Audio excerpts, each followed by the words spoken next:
En el planeta actualmente viven aproximadamente 7.500 millones de personas. Tenemos distintas creencias, profesiones, ingresos, culturas, gustos, formas de ser, intereses, ideales, pasiones, objetivos. Pero por lo general, todos y todas, cuando pensamos en un mundo agradable, no pensamos ni queremos estas imágenes.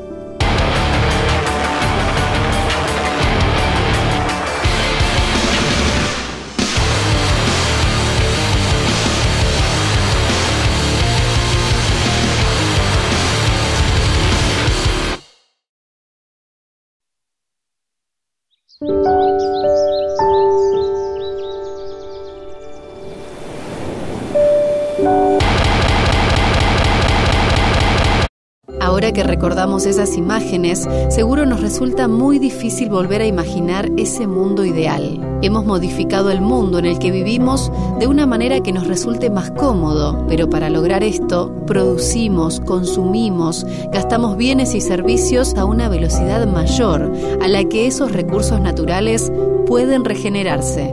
Todo lo que hacemos, desde que nos levantamos hasta que nos vamos a dormir, todo lo que consumimos en bienes, servicios, la ropa que nos ponemos, el transporte que utilizamos, nuestras industrias, nuestra agricultura, todo eso requiere de energía para poder funcionar. Se me ocurre un ejemplo muy simple, muy a mano que tenemos todo el día, que es nuestro celular. La necesidad de cargarlo, todo lo cargamos a la mañana, a la tarde, a la noche, lo enchufamos. Y ahí la pregunta sería, bueno, lo enchufamos y ¿de dónde viene? ¿Qué es ese enchufe? ¿De dónde viene esa energía que carga la batería de nuestro celular? Si tiramos de la cuerda, lo que vemos detrás de ese enchufe son unos cables, y esos cables, en definitiva y a la larga, a donde nos llevan es a una central eléctrica, como llamamos habitualmente. Y si seguimos tirando de la cuerda, decimos, ¿y quién mueve esa central eléctrica? Y ahí es donde nos encontramos con recursos energéticos necesarios para moverla. Esos recursos que utilizamos para mover a nuestra sociedad los estamos consumiendo hoy a una velocidad mayor a la que esos recursos pueden regenerarse. A nivel global, esos recursos energéticos que utilizamos para mover nuestra sociedad provienen de lo que llamamos combustibles fósiles. ¿Y qué son los combustibles fósiles? Bueno, fundamentalmente el carbón, el petróleo y todos sus derivados, y el gas natural.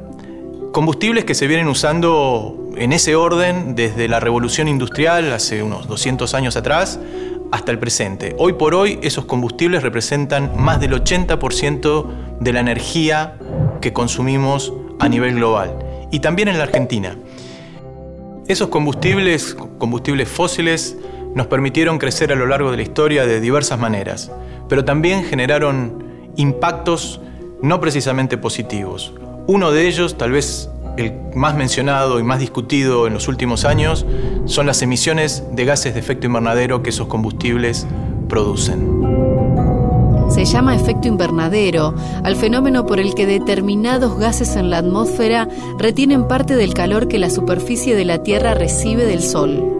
Este proceso es la causa fundamental por la que la temperatura promedio de la superficie terrestre actual es de 15 grados. Sin este efecto invernadero, la temperatura promedio de la Tierra sería alrededor de 18 grados bajo cero y seguramente no sería la Tierra llena de vida que conocemos hoy. Los principales gases de efecto invernadero naturales presentes en la atmósfera terrestre son el vapor de agua, el dióxido de carbono, el metano, el óxido de nitrógeno y el ozono. Sin embargo, las actividades humanas desde el inicio de la revolución industrial han producido un incremento del 40% en la concentración atmosférica del dióxido de carbono. Estas emisiones producidas por actividades humanas de dióxido de carbono se las llama antropogénicas y provienen en su mayoría de la combustión de combustibles fósiles, carbón, petróleo y gas natural, principal causa del incremento de la temperatura promedio de la Tierra y principal motivo del conocido cambio climático. Además de las emisiones de gases de efecto invernadero que produce el uso de los combustibles fósiles, hay que agregar los gases de efecto invernadero que provienen de otras actividades productivas. Por ejemplo, la agricultura, la deforestación, generan también emisiones de gases como el metano o el óxido nitroso, que son muy importantes a nivel global y en la Argentina en particular. Si bien las emisiones de gases de efecto invernadero provienen de diferentes actividades en los distintos países o regiones del mundo, en términos globales, el primer lugar lo ocupa la generación de energía y transporte, alrededor del 75%, pero también las prácticas agrícolas y ganaderas actuales, aproximadamente el 13%. Y finalmente, algunos procesos industriales, aproximadamente un 9%, y el manejo de residuos, aproximadamente un 4%.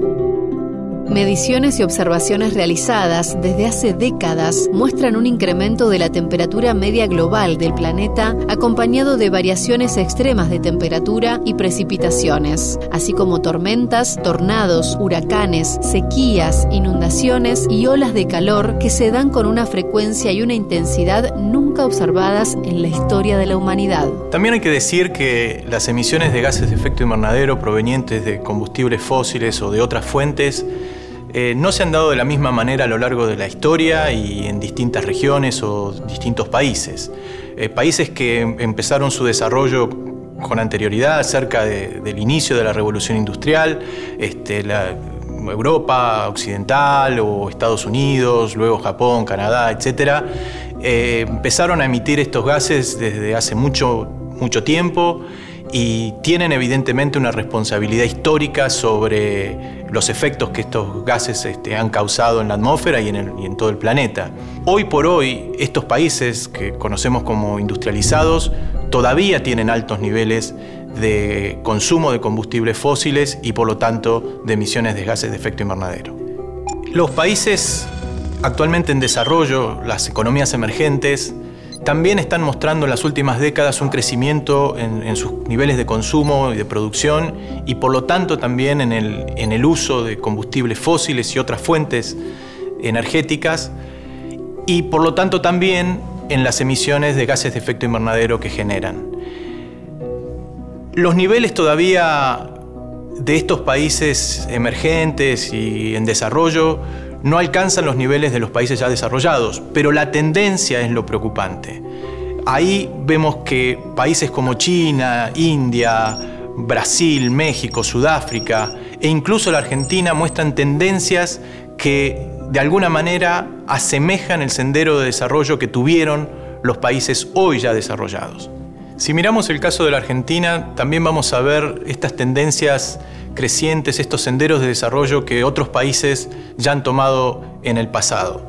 El caso de la Argentina, con sus niveles crecientes de consumo y producción a través con el uso de algunos recursos naturales, se puede ver en tres casos emblemáticos. El primero podría ser la agricultura y en particular el cultivo de la soja, un cultivo intensivo que además demanda una cantidad creciente de agroquímicos y que tiene un efecto colateral que es la deforestación del bosque nativo en el norte del país, es uno de ellos. El segundo ejemplo se puede mencionar el de la megaminería, que también tiene sus impactos ambientales importantes. Y finalmente podemos mencionar la matriz energética, una matriz energética concentrada en el uso de combustibles fósiles. El caso de Vaca Muerta y la explotación de los recursos fósiles no convencionales que allí se encuentran es un ejemplo del sendero en la que Argentina se ha puesto.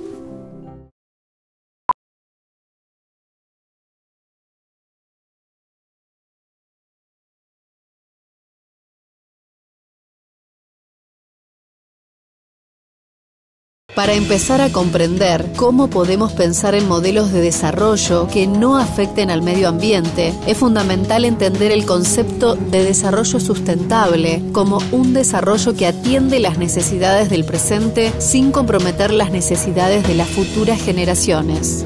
Vamos a plantear tres variables: el desarrollo económico, el medio ambiente y las necesidades de toda la sociedad. El desarrollo sustentable se encuentra en la intersección de estos intereses. Pero también el desarrollo sustentable implica una importante relación entre diferentes áreas de una comunidad en la que se relacionan los aspectos culturales, económicos, sociales y ambientales, siempre dentro de un marco democrático y participativo.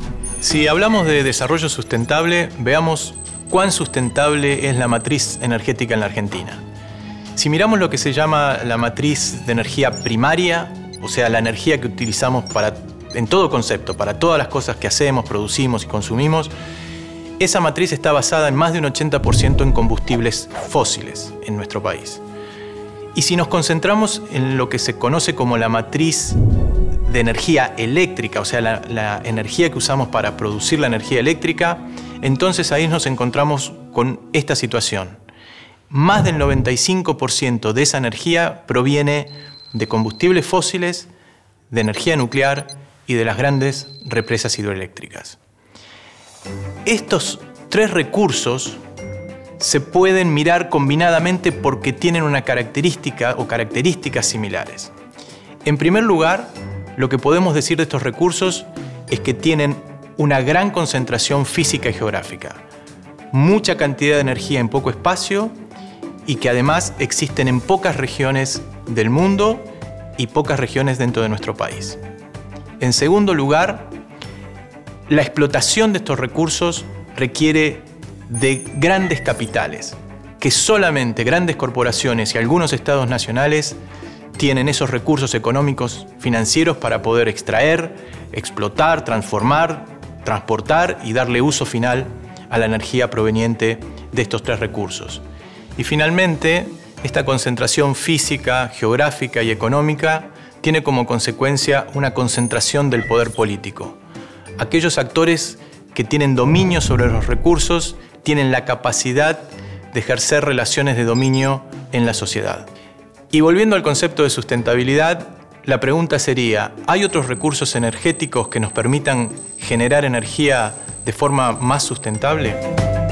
Los recursos energéticos renovables, como la energía solar directa, la energía eólica, la energía de los océanos y las diferentes formas de bioenergía, podrían ser la alternativa de la matriz energética concentrada y contaminante actual. Los recursos energéticos renovables tienen como principales características su alta distribución geográfica, la no generación de gases de efecto invernadero y la posibilidad de acceder a ellos con tecnologías de pequeña o mediana escala.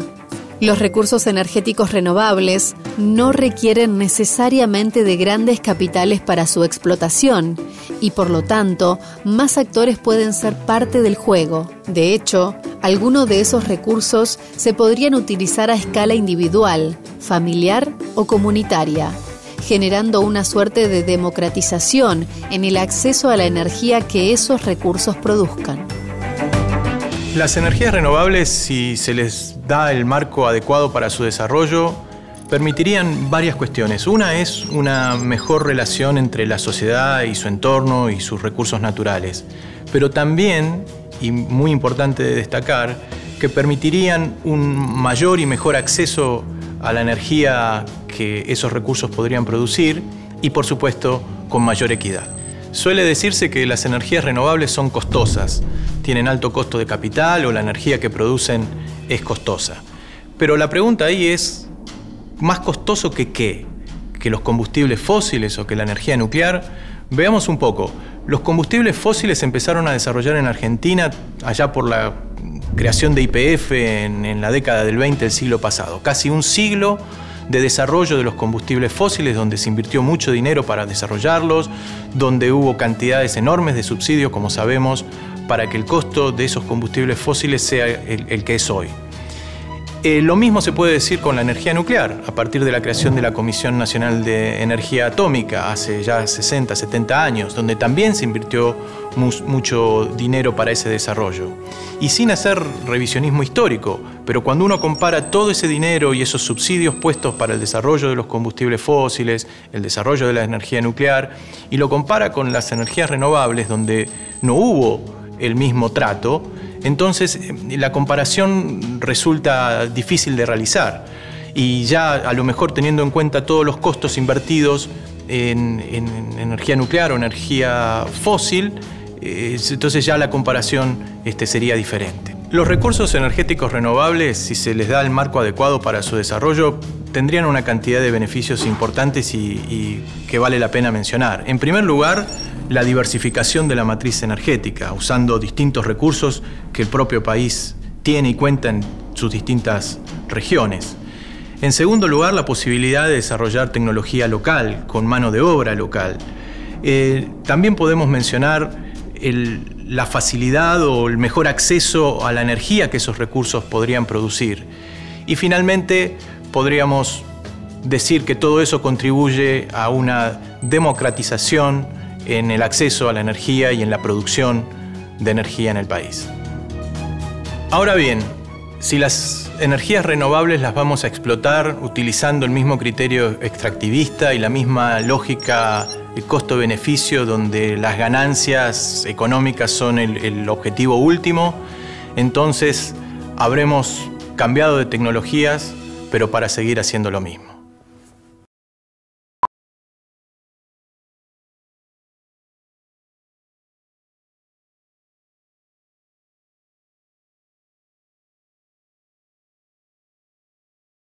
La Universidad Nacional del Centro de la provincia de Buenos Aires se interesa por estudiar y proponer soluciones al problema de las energías y la contaminación ambiental.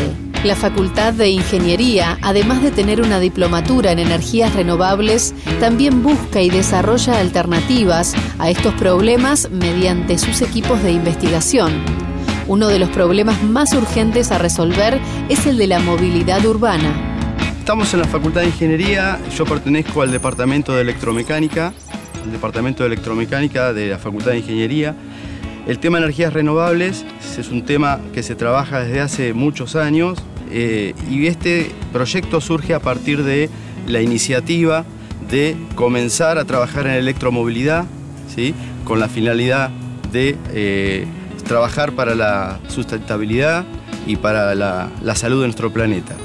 Se comenzó con el desarrollo de un vehículo eléctrico, se concluyó en un vehículo con el cual se pudo ir a competir a la primera carrera de autos solares que se hizo en Atacama, en el desierto de Atacama, en Chile.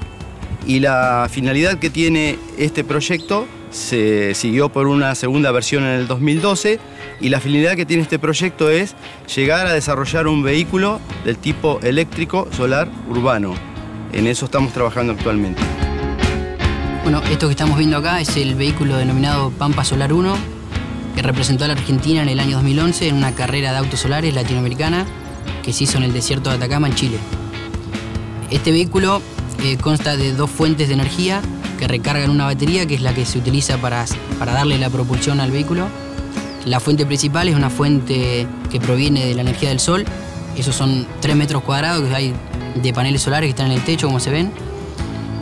Y la otra fuente de energía es un generador a pedales, que es uno de los requisitos que pedía la categoría en la que el vehículo compitió.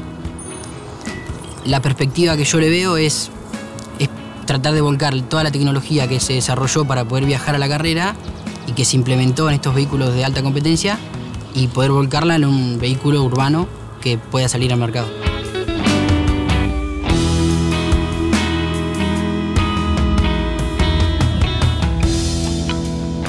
Pero a la hora de pensar en sustentabilidad, también es importante buscar maneras de generar la propia energía que consumimos, incluso dentro de la facultad.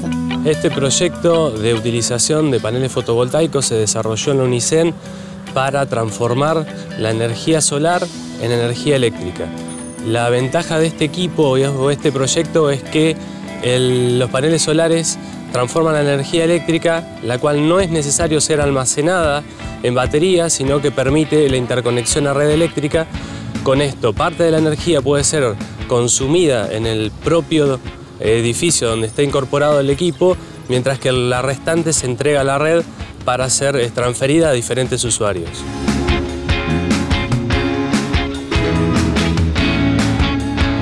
La tecnología nos acerca cada día nuevas formas de abordar la problemática de la generación de energía, pero también desarrolla sistemas que incluso hoy ya están funcionando para combinar la generación de energía con el tratamiento de los residuos urbanos. Este proyecto surge como inquietud del municipio de Olavarría, el cual tenía que ver de qué solución le daba a los residuos de la ciudad. De esa manera articula con la Facultad de Ingeniería de manera tal de pedirles cuáles eran las alternativas, todas las alternativas posibles para tratar esos residuos y de la mejor forma. En ese contexto, la Facultad de Ingeniería resuelve que la producción de biogás a partir de los residuos será la mejor de todas las alternativas propuestas. El tratamiento de los residuos a través del relleno sanitario implica que esos residuos, a estar en condiciones de ausencia de oxígeno, van a generar gases de efecto invernadero, principalmente metano. El metano, si tiene un potencial de producción, de generación, un potencial de calentamiento 21 veces mayor que el dióxido de carbono. Pero a su vez el metano nos permitiría producir energía. Si nosotros capturamos ese gas que se genera en ese relleno sanitario, nosotros lo capturamos y podríamos estar generando energía eléctrica. Entonces tendríamos dos beneficios. Por un lado, estamos evitando la emisión de esos gases y por el otro lado podríamos estar generando energía.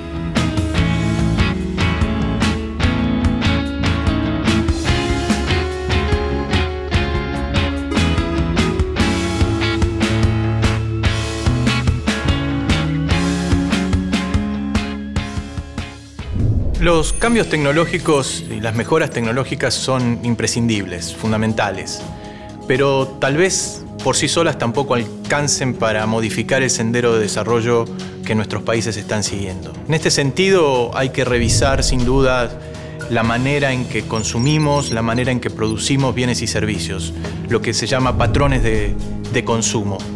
Y cuando uno dice esto, no debe olvidar que hay sectores vulnerables de la población que sí necesitan consumir bienes y servicios básicos para su calidad de vida. Y algo que resulta además imprescindible a la hora de pensar, de diseñar y de implementar políticas públicas.